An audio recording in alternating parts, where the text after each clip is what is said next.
बिस्मिल्लाहिर्रहमानिर्रहीम। प्रोग्राम जहान ताज़ा से सुलेमान अली ख़ान का सलाम कबूल कीजिए। नाज़रीन, आज का टॉपिक बड़ा इम्पॉर्टेंट है क्योंकि आज हम लोग उस एक सवाल को एड्रेस करने वाले हैं जो हर नौजवान के, हर पाकिस्तानी नौजवान के जहन में घूमता है और उसको सोने से रोकता है। वो सवाल है कि मैं क्या करूं, मैं कैसे पैसे कमाऊं, what should be my career path. तो हम लोगों ने अपनी रिसर्च के तहत आइडेंटिफाई किया कि there are 3 primary career paths available: job, freelancing and entrepreneurship. अब मसला क्या आता है कि सोशल मीडिया के ज़रिए कई सारे मेंटर्स, कई सारे कोचेस इमर्ज हुए हैं जो किसी एक स्ट्रीम को बहुत प्रोपेगेट कर रहे हैं, बहुत उसके फ़वाइद आपको बता रहे हैं और बाकी 2 स्ट्रीम्स को बैश कर रहे हैं। कोई कह रहा है डिग्री ना करो, बेकार है, स्किल्स करो, फ्रीलांसिंग करो। कोई कह रहा है फ्रीलांसिंग ना करो, बेकार है, डिग्री करो। कोई कह रहा है कुछ भी ना करो, एंटरप्रेन्योरशिप करो।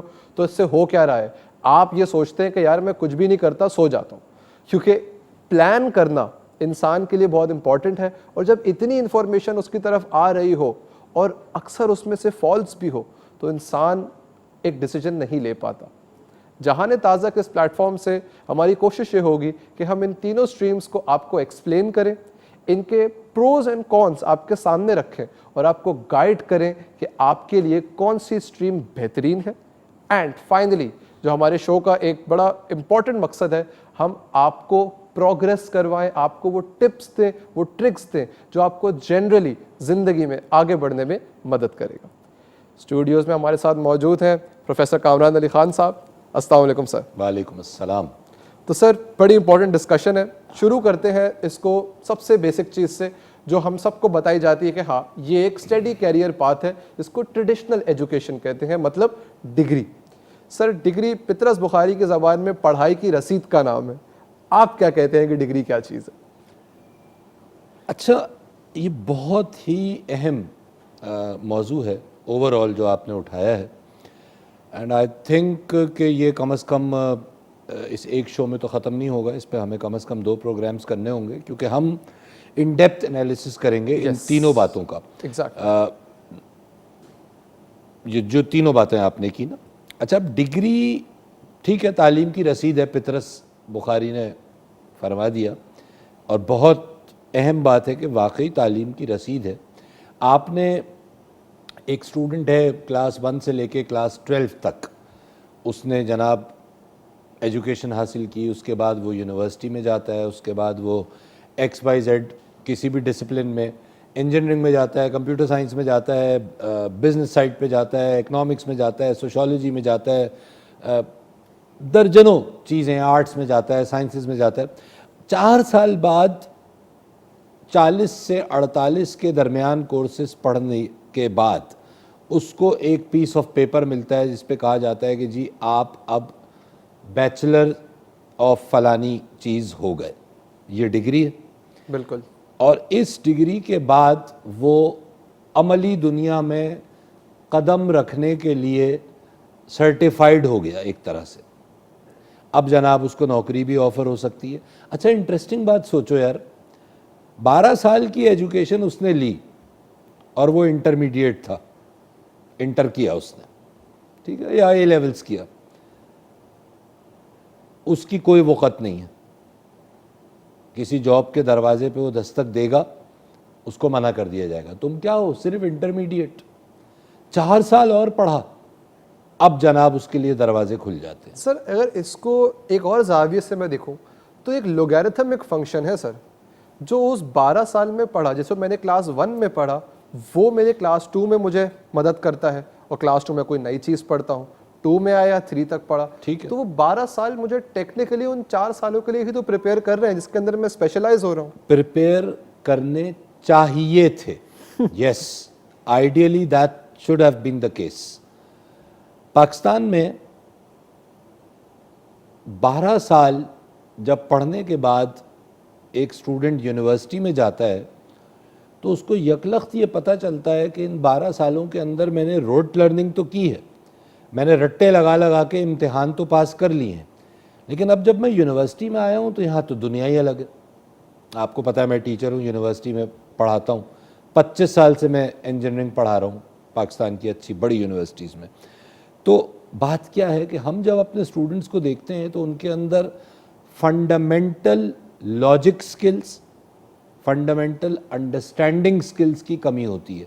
अच्छा, अब ये मौजू अलग हो जाएगा कि पिछले 12 साल में ऐसा क्या हुआ कि ये बुनियादी सलाहियतें ही डेवलप नहीं हो पाई। कुछ की होती भी हैं लेकिन अमूमी तौर पर ऐसा नहीं होता। आपका सवाल ये था कि डिग्री क्या है, तो डिग्री आपकी 16 साल की तालीम की कल्मिनेशन की एक रसीद है कि जो आपको एनेबल करती है कि आप अब ऑर्गेनाइजेशंस के दरवाजे आपके लिए खुल जाते हैं और उसके बाद ज़ाहिर है फिर आप फर्दर तालीम भी हासिल करते हैं, मास्टर्स करते हैं, पीएचडी भी आप कर सकते हैं।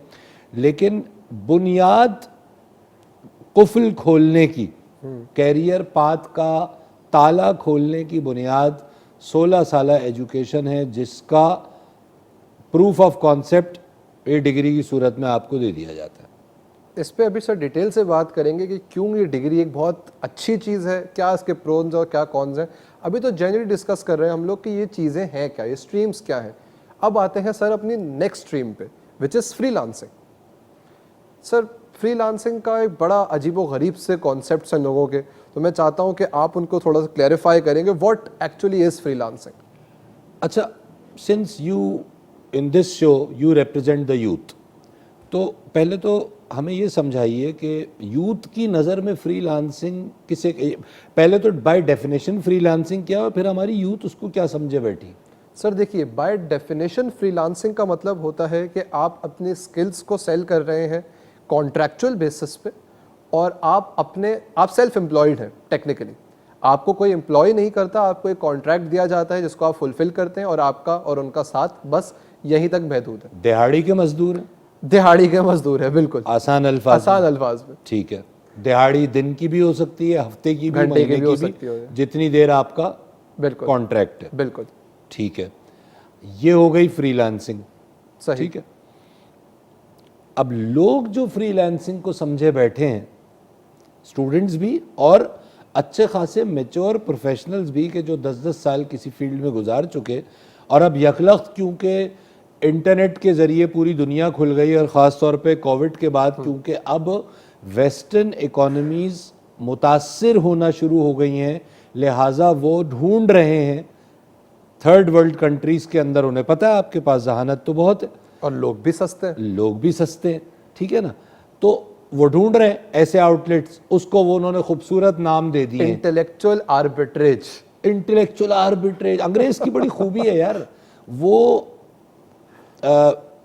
वॉशरूम में ब्रश को भी इतना खूबसूरत नाम दे देता है कि खरीदने को दिल चाहता है। मार्केटिंग गिमिक है।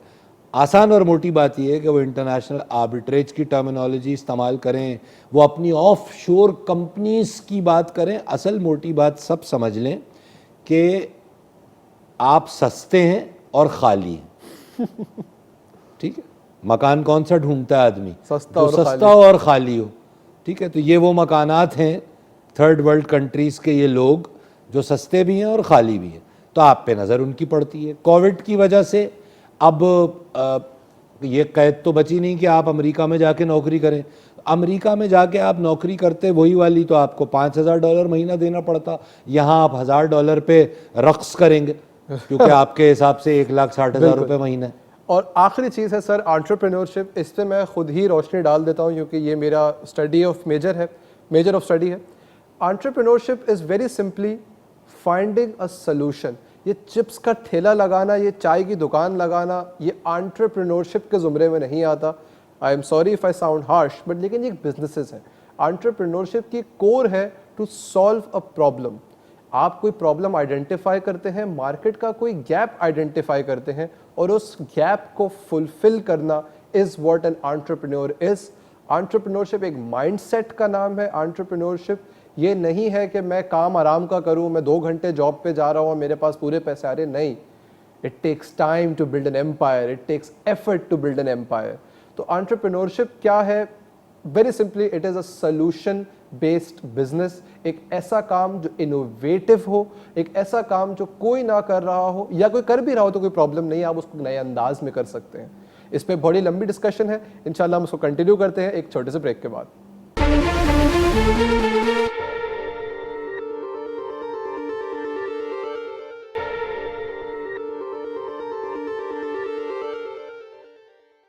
Welcome back viewers. तो व्यूअर्स, हम लोग बात कर रहे थे ब्रेक पे जाने से पहले एंटरप्रेन्योरशिप के ऊपर। तो थोड़ी सी मैं बेसिक्स ऑफ एंटरप्रेन्योरशिप आपको बताऊं। एक चीज़ होती है एंसॉफ्स मैट्रिक्स। एंटरप्रेन्योरशिप इस एक चीज़ पे पिवट तो नहीं करती, लेकिन एक बड़ी इंपॉर्टेंट फैक्टर है। जब भी आप एंटरप्रेन्योरशिप की तरफ जा रहे होते हैं, एक नए कारोबार की तरफ जा रहे होते हैं, एक प्रॉब्लम को सॉल्व कर रहे होते हैं, तो उसके अंदर 4 बेसिक चीज़ें होती हैं। Either you make a new product for a new market, either you make a new product for an existing market, और आप एक नई मार्केट के लिए पुराना प्रोडक्ट लॉन्च कर देते हैं, या आप पुरानी मार्केट के लिए ही पुराना प्रोडक्ट लॉन्च कर देते हैं। ये जो आखिरी चीज़ है, पुरानी मार्केट और पुराना प्रोडक्ट, ये एंटरप्रेन्योरशिप के ज़ुमरे में नहीं आता जब तक आप इसकी डिलीवरी में या सप्लाई चेन में या एग्जीक्यूशन में कोई इनोवेशन नहीं लाते। मैं थोड़ा सा इसको एक एग्जाम्पल से आपको एक्सप्लेन करता हूँ। न्यू प्रोडक्ट न्यू मार्केट का मतलब है कि मैंने एक बिल्कुल ही नई चीज़ बनाई जो आज से पहले कभी बिकी ही नहीं थी, ना उसके करीब की कोई चीज़ बिकी थी। जैसे कोविड की जो वैक्सीन है, वो एक बिल्कुल डिफरेंट टाइप ऑफ वैक्सीन है, और वो बिल्कुल डिफरेंट टाइप ऑफ मार्केट के लिए आई है। जो कोविड से गुजर रहे हैं लोग, वही उसकी मार्केट है, और वो प्रोडक्ट ऐसा कहीं और मौजूद नहीं है, तो वो हो गई आपकी न्यू प्रोडक्ट न्यू मार्केट। फिर आता है न्यू प्रोडक्ट ओल्ड मार्केट। जैसे टायर्स थे, टायर अभी हमारे पास एयरलेस टायर्स ईजाद हो रहे हैं। कोशिश मिशेलिन जो है वो कोशिश कर रही है कि वो एयरलेस टायर्स बनाए, कि उसमें हवा की ज़रूरत थी तो लिहाजा वो पंचर नहीं होते। सो वो एक ओल्ड मार्केट है। टायर्स लोग अभी भी खरीदते हैं, लेकिन वो एक नया प्रोडक्ट उस मार्केट के अंदर ला रहे हैं, वो प्रोडक्ट लेवल पे इनोवेशन कर रहे हैं। फिर आता है old new market old product. हम एक पुराना प्रोडक्ट उठाएं और उसकी एक नई मार्केट इस्तेमाल की जाए। इसकी जो सबसे प्यारी एग्जांपल है वो प्ले डो की है।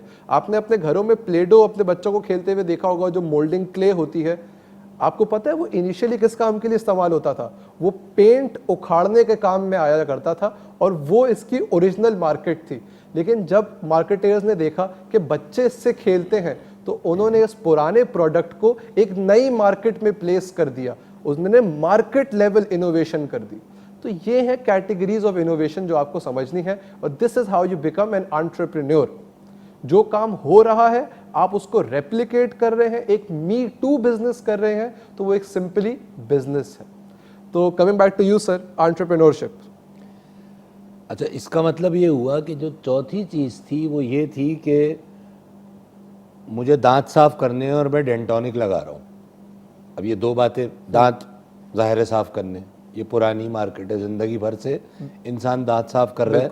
और हमारे मुल्क में आज़ादी के बाद 2-3 ही नई चीज़ें जो फ़ौरन बनी थी, उसमें एक डेंटोनिक टूथ पाउडर था। सही। ये मैंने वो चीज़ ली जो ज़बान ज़दे आम है, हर एक को पता है कि ये क्या होता है। तो ये अगर मैं कहता हूँ, फ़र्ज़ कीजिए कि आज मैं टूथ पाउडर एक नया बनाता हूँ, उसका नाम मैं कुछ और रख देता हूँ, है वो सफ़ेद रंग का टूथ पाउडर, तो इसका मतलब प्रोडक्ट भी नई नहीं है, नाम नया है लेकिन प्रोडक्ट वही है, टूथ पाउडर। बिल्कुल। और ज़ाहिर है मार्केट भी वही है।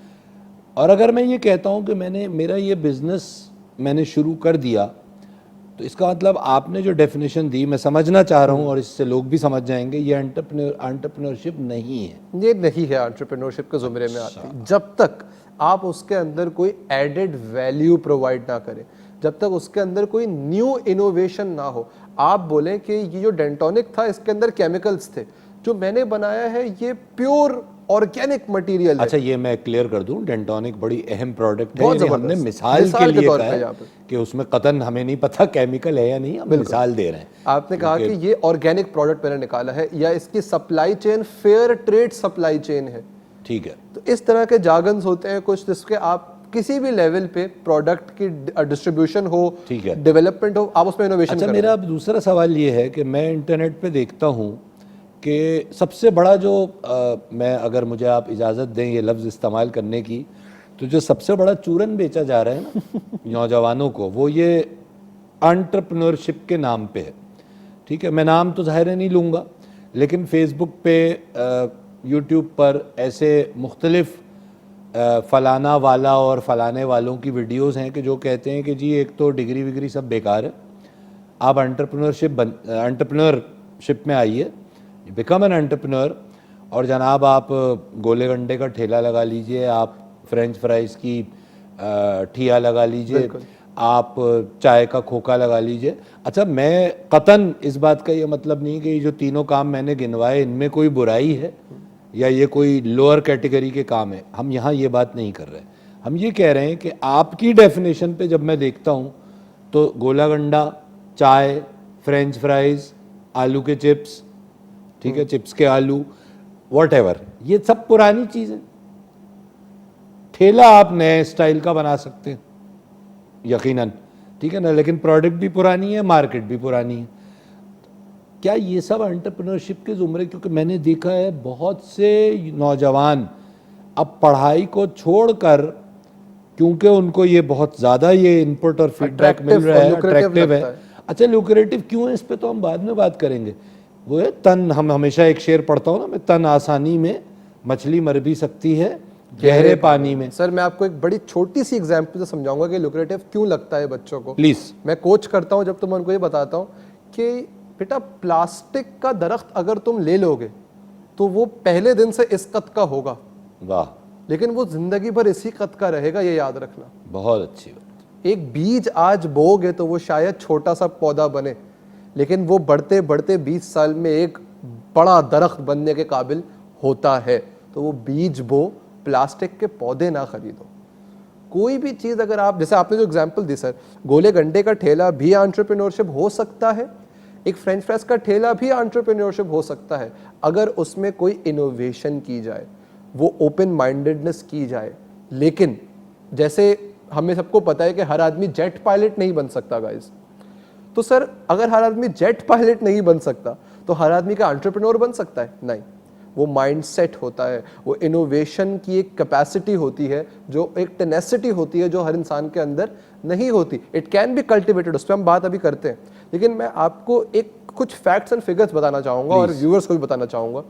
व्यूअर्स, डिग्री भी अच्छी है, फ्रीलांसिंग भी अच्छी है और एंटरप्रेन्योरशिप भी बहुत अच्छी चीज़ है। एक्सीलेंट स्ट्रीम्स हैं, एक्सीलेंट कैरियर्स हैं, people have made a lot of money with it. लेकिन कुछ हार्ड टू स्वॉलो पिल्स मैं आपके सामने पेश करता हूं। 31% of the degree holders do not have jobs today.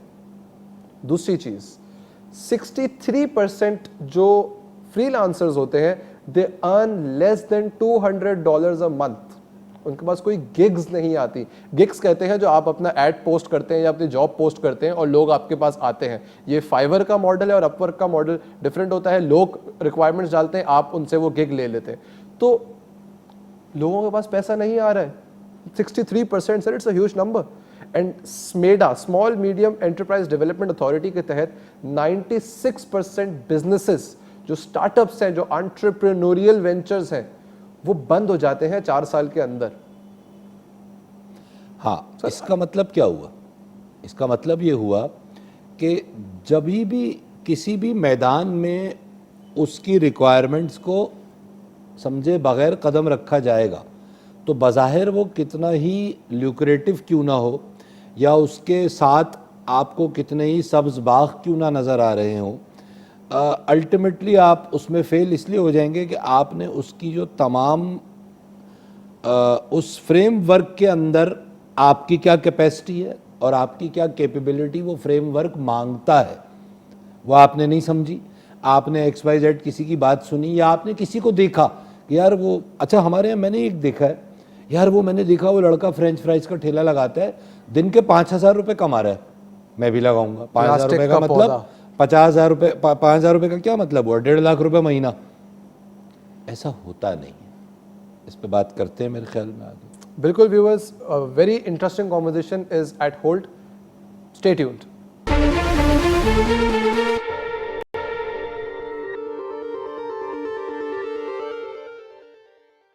Welcome back viewers.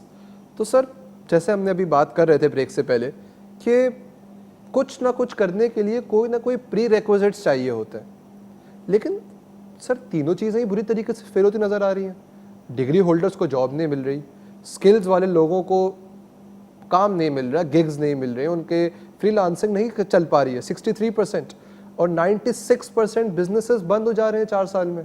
तो sir where is the problem? कोई एक जनरल रूट कॉज भी तो होनी चाहिए इसकी। बुनियादी बात किसी भी दुनिया के किसी भी काम में, चाहे वो फर्ज करें इन तीनों के अलावा किसी चौथी कैटेगरी में हो, वो है आपका एटीट्यूड, आपका उस काम के हवाले से रवैया। किसी काम को करने के लिए एक माइंडसेट रिक्वायर्ड है, और उस माइंडसेट फ्रेमवर्क है।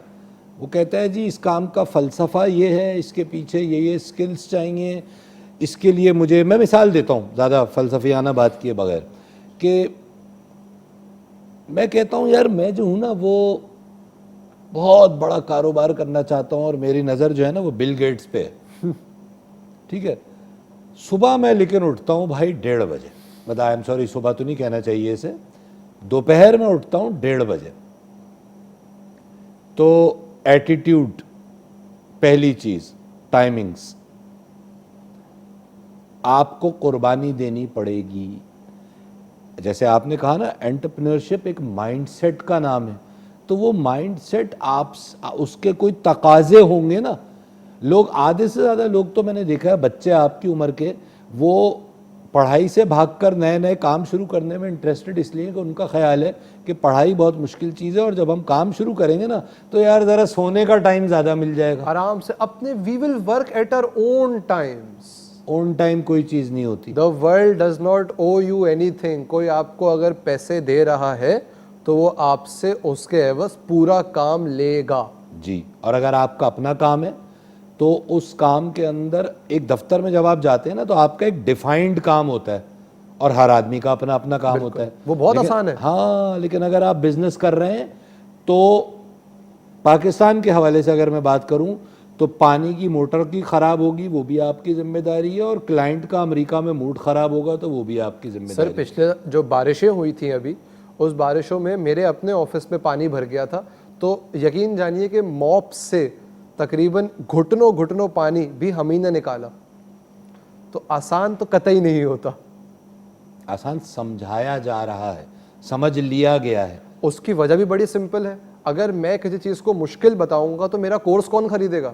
जब मैं किसी चीज़ को मुश्किल पेश करूंगा तो मेरे लेक्चर्स में कौन आएगा? मेरे यूट्यूब की वीडियोस पे व्यू कौन देगा? मेरी बात तो कड़वी है। हार्ड टू सॉलो पिल्स जो है वो बहुत कम लोग दे पाते हैं सर। हाँ, ये बहुत ही आपने जो है ना सुलेमान अहम नुक्ता उठाया। अच्छा, इसका ये मतलब नहीं कि सारे ही लोग ऐसे हैं, बहुत अच्छे अच्छे मोटिवेशनल स्पीकर्स हैं, बहुत अच्छे लोग हैं कि जो बाकायदा टिप्स बता रहे हैं, ट्रिक्स बता रहे हैं, लेकिन ऐसे भी बहुत सारे लोग हैं इंटरनेट पे, यानी फेसबुक पे, सोशल मीडिया पे, कि जो आपको इतनी खूबसूरती से चीज़ें दिखा रहे हैं और उनमें इतनी आसानियाँ पैदा करके दिखा रहे हैं कि जी ये तो पीस ऑफ केक है। आप कहाँ फंसे हुए हो डिग्री लेने में? मैं बार बार ये बात क्यों कर रहा हूँ? एक बात मेरी तमाम नौजवान नोट कर लें, आने वाला दौर यकीनन स्किल्स का दौर है, और आपसे दुनिया की छोटी बड़ी हर कंपनी कुछ एक्स्ट्रा मांग रही होगी स्किल्स की सूरत में। लेकिन इसका ये मतलब नहीं है कि डिग्री की रिक्वायरमेंट ख़त्म हो जाएगी। मैं दो टोक अल्फाज में ये बात उन सोशल मीडिया के लोगों को भी समझाना चाहता हूँ कि जिससे नौजवान गुमराह हो रहा है, उसको, नौजवान को ये बताया जा रहा है कि यार आने वाले दौर में डिग्री अनइम्पॉर्टेंट हो जाएगी, रिडंडेंट हो जाएगी, उसकी कोई ज़रूरत नहीं रहेगी। आपको ये चीज़ें आनी चाहिए।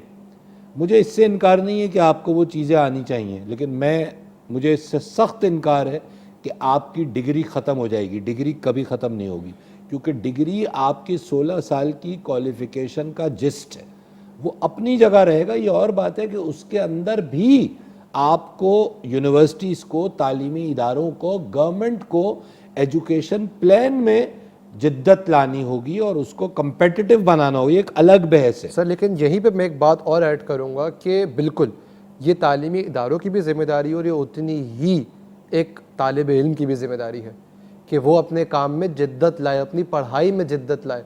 और मैं अपने व्यूअर्स को एक बात बताना चाहूँगा कि how to get the most out of your qualification, how to get the most out of your degree. बड़े सिंपल बात है यार, गौर से सुनिएगा।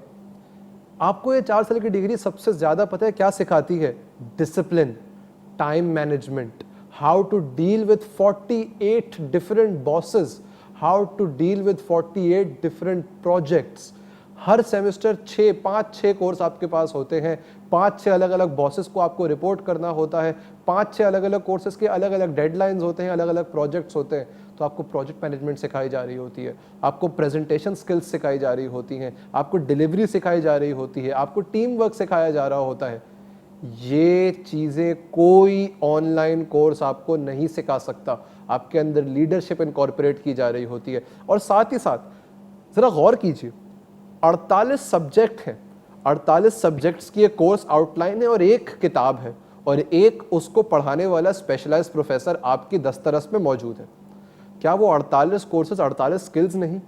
क्या आप हर कोर्स की एक स्किल बुक, जो एक उसकी कोर्स बुक होती है, वो उठाएं, उस किताब को पढ़ें, उसको एब्जॉर्ब करें? जो ज़ेन मॉडल हमने लास्ट एपिसोड में डिस्कस किया था पहले, कि उसको रीड, एब्जॉर्ब एंड एग्जीक्यूट करें। आप उसको पढ़ें, उसको एब्जॉर्ब करें। जहां परेशानी हो आपके पास प्रोफेसर मौजूद है। आप यकीन जानिए, दुनिया का ऐसा कोई प्रोफेसर नहीं होगा कि आप उससे एक्स्ट्रा टाइम में बोलेंगे सर ये इस कोर्स का ये सवाल है, मुझे समझ में नहीं आया, जरा सा गाइड कर दे, और वो आपको मना कर दे। मैं नहीं मानता। 48 कोर्सेज, 48 स्किल्स। अपने टीचिंग स्टाइल, अपने लर्निंग स्टाइल में इनोवेशन लाइए। अपने टीचर्स को, अपनी यूनिवर्सिटी को, गवर्नमेंट को ब्लेम करना छोड़ दीजिए। Blaming things on the externalities is the easiest thing you can do. Become the change you want to see. खुद अपने आप को तैयार कीजिए, वो 48 कोर्सेज को पढ़िए, उन स्किल्स को हासिल कीजिए, और देखिए फिर आप और स्किल्स को भी हासिल करना आपके लिए कितना आसान हो जाएगा, और फिर कितने आराम से आप आगे अपने करियर में फ्लरिश कर सकेंगे। अच्छा, मैं इंटरेस्टिंगली आपकी बात से मुझे एक चीज़ का ख्याल आया। एक अलमिया भी है ज़ाहिर है, और ये दुनिया में हर जगह है, पाकिस्तान में नहीं है, दुनिया में हर जगह है। I know students in Canada जो कहते हैं कि यार वो हमारा प्रोफेसर पढ़ाता है, हमें कुछ समझ ही नहीं आता। और वैसे भी वेस्ट के अंदर अब एक प्रॉब्लम ये आ गया है कि क्योंकि चाइनीज़ टीचर्स की तादाद बढ़ गई है और उनका अंग्रेज़ी का एक्सेंट ऐसा है कि ज़रा मुश्किल से समझ आता है, तो स्टूडेंट्स को ये गैप भी एक फेस होता है। सर, स्टूडेंट्स का फेवरेट टीचर वो होता है जो क्लास में आधा घंटा लेट आए, क्लास आधा घंटा पहले ख़त्म करे, छोटे प्रोजेक्ट दे, छोटे क्विज दे और आसान पेपर बनाए। हाँ, अच्छा, ये तो एक बहस है, इस पे तो मैं एक, अगर वक्त इस वक्त शायद ना हो अब आपके पास, वरना मैं एक बड़ी मज़े की मिसाल देता आपको। लेकिन मैं एक सिंपल सवाल और एक सिंपल जवाब, अगर 48 में से 20 टीचर्स अच्छे थे और लेट से 28 बहुत अच्छे नहीं थे, ठीक है, तो सवाल ये है, चलिए एक बुरे टीचर से क्या आप कुछ सीख सकते हैं? सवाल ये। हज़रत बेलूल दाना ने फरमाया है कि मैं हर शख्स से कुछ ना कुछ सीखता हूँ, अच्छे से उसकी अच्छाई और बुरे से बुराई ना करने का तरीका। क्या अच्छी बात है। अब बुरा टीचर जो है ना, जिसकी कोई बात आपको समझ नहीं आ रही, लेकिन वो बॉस तो आपका है, उस कोर्स को तो आपने क्लियर करना है, उससे ज़्यादा पंगा करेंगे तो वो फेल कर देगा। क्योंकि ये भी एक माइंडसेट है टीचर्स का ग्लोबली, कि इंसान तो है ना, तो उसके अंदर कैपेसिटी ज़रा कम है एब्जॉर्ब। तो आसान और मोटी बात ये है कि उससे आप क़ुव्वत बर्दाश्त सीख रहे हैं, उससे आप टॉलरेंस सीख रहे हैं, उससे आप शॉर्टकट्स निकालना सीख रहे हैं कि यार इस आदमी को कैसे मनाऊं, सरकमवेंट कैसे करूं उस प्रॉब्लम को। हाँ, ये जो आप उसको सरकमवेंशन ऑफ द प्रॉब्लम सीख रहे हैं, बाईपास किस तरह करूं, किस तरह मैं इस आदमी, क्योंकि बहरहाल कोर्स तो इसी ने मुझे क्लियर करवाना है, नंबर भी इसने देने, तो ये जो सब बातें हैं ना, ये भी स्किल्स हैं, और ये बहुत इंपॉर्टेंट स्किल्स हैं। व्यूअर्स, शो के एंड पे हम पहुंच चुके हैं, वक्त बहुत जल्दी गुजर गया, बातें बहुत थी, इंशाल्लाह इसको आगे एपिसोड्स में भी कंटिन्यू करेंगे। मैं आखिर में आपको एक बात बताना चाहूँगा कि ज़िंदगी में आगे बढ़ने के लिए you need the right attitude. Aptitude से ज़्यादा मैटर आपका एटीट्यूड करता है। आप में बहुत एप्टीट्यूड है, लेकिन आपको ज़रा ज़्यादा सोना पसंद है। आपके अंदर बहुत एप्टीट्यूड है, लेकिन आप टाइम के पाबंद नहीं हैं। आपके अंदर बहुत एप्टीट्यूड है, लेकिन आप प्रायोरिटाइज करना नहीं जानते चीज़ों को, तो यकीन जानिए आप ज़िंदगी में कुछ भी नहीं कर पाएंगे। ये बड़ी हार्श बात मैं आपसे कर रहा हूँ, लेकिन यही सच्चाई है। आप अगर लेज़ी हैं, प्रोक्रेस्टिनेशन करते हैं, शॉर्टकट्स ढूंढते फिरते हैं हर चीज़ के, तो you are going nowhere in life. तन आसानी में मछली मर भी सकती है गहरे पानी में। लेकिन हमारे शो का मकसद आपको डराना नहीं है। Stay calm. अगर आपको लगता है कि आपको ये बात समझ में आ गई कि हाँ यार, there is a problem in my attitude, so don't worry, recognition of a problem is the first step. इंशाल्लाह आने वाले एपिसोड में हम लोग आपसे डिस्कस करेंगे कि कैसे इस एटीट्यूड को चेंज किया जाए, how you can elevate your attitude and become a successful person. So I think this is going to be a very good discussion. Stay tuned. Sulaiman Ali Khan signing out.